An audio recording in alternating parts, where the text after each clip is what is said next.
크게 양보하지 않으면 다 죽는 겁니다. 함께 더워서. 그죠? 에스키모에게 에어컨 파는 그런 세상이 온 겁니다. 그죠? 안녕하세요. 파봇의 김범도입니다. 이진수입니다. 네. 오늘 파봇의 탄소 제로, 기후 변화에 관한 주제를 가지고 오늘 또 얘기 나눠보도록 하겠습니다. 지난 8월 9일이죠. 유엔 산하기구인데 기후 변화에 관한 정부 간 협의체에서 지구의 기후 변화에 대한 정말 심각성을 경고하는 그런 보고서를 냈습니다. 어떤 내용입니까? 그 동보고서에서는 그 지구 온난화가 명백하게 인간에 의한 것이다. 그 다음에 즉각적으로 그리고 대규모적인 온실가스 배출 감소가 없다면은 그 2100년까지 지구 온도를 산업혁명 이전 수준보다 1.5도 또는 2도 이내로 억제하는 것은 어렵다. 뭐 이런 내용이 되겠습니다.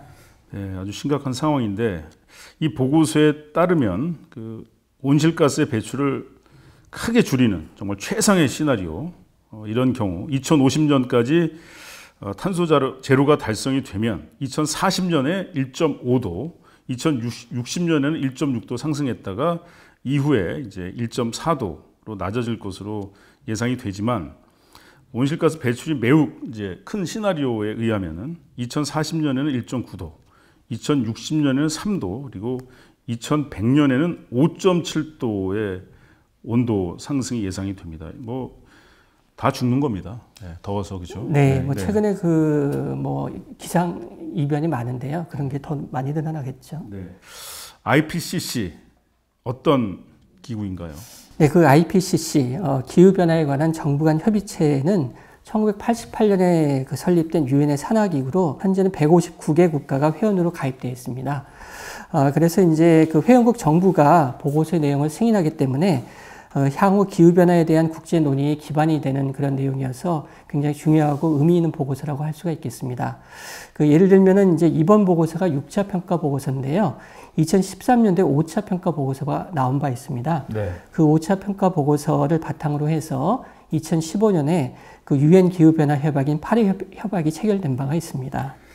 파리 협약이 이렇게 체결된 과정을 보면 유럽도 지금 뭐 독일, 벨기에 1000년 만에 폭우, 또 영국은 뭐 런던 역사상 처음으로 폭염주의보도 내려지고 어떻게 보면 정말 에스키모에게 에어컨 파는 그런 세상이 온 겁니다. 그렇죠? 네. 파리 협약 어떤 내용인가요? 네, 파리 협약은 지구의 기후 변화가 돌이킬 수 없는 것이 되지 않도록 기온이 산업혁명 이전에 비해서 장기적으로는 2.5도 이내, 가능하면 1.5도 이내로 그 상승을 억제하자는 그러한 그 국제 협약이 되겠고요. 네. 2015년에 제안이 돼서 현재는 159개국이 그 서명을 한 바 있습니다. 그 이러한 파리 협약의 내용의 실천을 위해서 그 각국에서 지구 기온을 1.5도 이내로 그 상승을 억제하기 위해서 네. 2050년까지 그 온실가스 순 배출량을 제로로 하겠다는 탄소 제로 달성하겠다는 그러한 계획을 발표한 바 있고요. 이러한 국가로서 미국, 유럽, 일본 등이 있습니다. 그리고 중국은 2060년까지 탄소 제로를 시행하겠다고 발표를 한 바 있습니다. 미국, 유럽, 일본은 2050년, 중국은 2060년까지. 네. 네. 우리나라도 이제 정부에서 작년에 그 2050년까지 탄소 제로를 달성하겠다 이렇게 발표를 했습니다. 그리고 뭐 이 약속을 지키기 위해서 지난 8월 31일 국회에서 탄소 중립 기본법이 통과가 됐는데 기후 변화에 대응하기 위해서 뭐 전 세계적으로 뭐 어떤 움직임들이 있는지. 네, 우선 지난 10년간의 그 기후 변화 관련된 투자가 크게 증가했습니다. 탄소 배출 감소를 위해서 2020년에 전 세계적으로 약 5천억 달러가 투자가 됐는데요. 이는 2010년에 비하면 2배가 증가한 규모가 되겠습니다.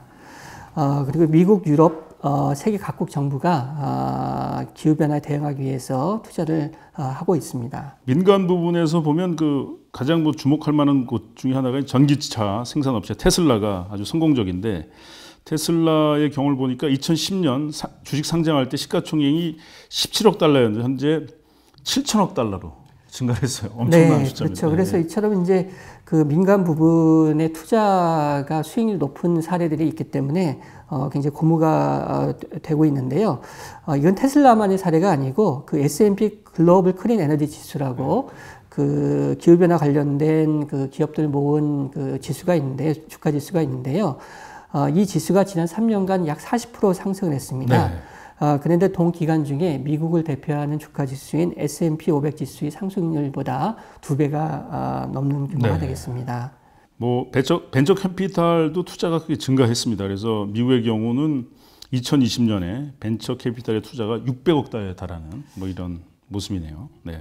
또 미국의 경우 보니까 바이든 행정부가 사회 간접 자본 투자를 위해서 모두 합해서 4.5조 달러를 이제 지출하려고 2개의 법안 통과를 위해서 노력 중인데, 우리 파버스에서 이 기사는 뭐 여러 번 다뤘습니다만은 사회 간접 자본 투자, 뭐 기후 변화에 대한 대응을 위한 그 기반 시설 투자가 포함이 되어 있는데, 이 법안이 통과돼서 계획대로 지출이 이루어진다면 미국이 그 탄소 배출 목표 달성에 크게 기여할 것이다, 이런 평가가 있는데, 유럽의 경우는 어떤지 좀. 네, 유럽도 그 탄소 배출 감소를 위해서 투자를 하고 있습니다. 근데 이제 그 위에 특징적으로 운영하고 있는 게 탄소 배출 거래 제도라는 건데요. 그 탄소 배출 거래 제도를 그 운영을 하고 있고요. 그리고 이에 더불어서 그 탄소 국경세, 그 탄소 관련된 그 관세를 부과하겠다는 그러한 고려를 하고 있습니다. 네. 그 유럽의 탄소 배출 거래 제도라는 거는 2005년에 도입이 된 제도인데요. 네. 그 내용은 다음과 같습니다. 그 유럽 정부에서 그 유럽 소재 기업에 대해서 매년 탄소 배출량 한도를 정해줍니다. 캡을 정해주고요. 그 기업들이 동 배출량 한도를 초과해서 탄소 배출하게 되면은 아주 큰 벌금을 내게 합니다. 그리고 이제 기업들이 이제 그 배출 한도보다 그 탄소를 배출을 적게 할 경우에 있어서는 그 나머지 부분, 그 남는 배출량을 배출 한도를 초과해서 그 배출하는 기업에게 팔 수 있도록, 그래서 그 시장 가격으로, 이제 수요와 공급이 있을 텐데요. 그것이 맞는 시장 가격으로 탄소 배출을 더하는 기업에 팔 수 있도록 이렇게 제도를 운영을 하고 있고요. 이러한 그 탄소 배출 거래 제도는 시장 메커니즘을 이용해서 탄소 배출 감소에 효과적으로 그 대응하는 그러한 제도로 알려져 있습니다. 네. 그리고 이제 유럽 정부는 향후에 이런 제도를 더 확장해서 운영할 계획으로 있습니다. 어찌됐건 이제 유럽에서 그 탄소 배출 거래 제도, 뭐 굉장히 그 탄소 배출을 이제 적게 해도 되는 기업이 이제 탄소 배출을 초과한 기업에게 이제 팔 수 있는 좀 유연한 제도도 마련했는데, 우리가 또 주목해야 될 게 유럽이 탄소 국경세 도입을 검토하고 있습니다. 굉장히 중요한 사안인 것 같아요. 네, 그 탄소 국경세라는 거는 이제 유럽에서 탄소 거래 제도를 운영을 하니까 탄소 관련 배출하는 기업들의 이제 비용이 증가를 하게 되겠습니다. 그런데 다른 지역에서 탄소 배출 거래 제도 운영하지 않으면은 그러면은 그 소재 기업들은 아무래도 비용 부담이 적으니까 그에 비해서 유럽 소재 기업들이 이제 비용 부담이 많아서 경쟁력이 약화될 그런 우려가 있겠습니다. 그래서 유럽 그 각국 정부에서 그런 걸 우려를 하고 있고요. 그러면서 유럽처럼 그 탄소 거래 제도를 운영하지 않는 지역에서 만약에 수입이 될 경우에 그 물품의 그 차액만큼 관세를 부과하겠다. 그렇게 해서 유럽 지역의 소재 기업들이 경쟁력 약화를 겪지 않도록 하겠다. 이러한 그 움직임이 되고 있고요.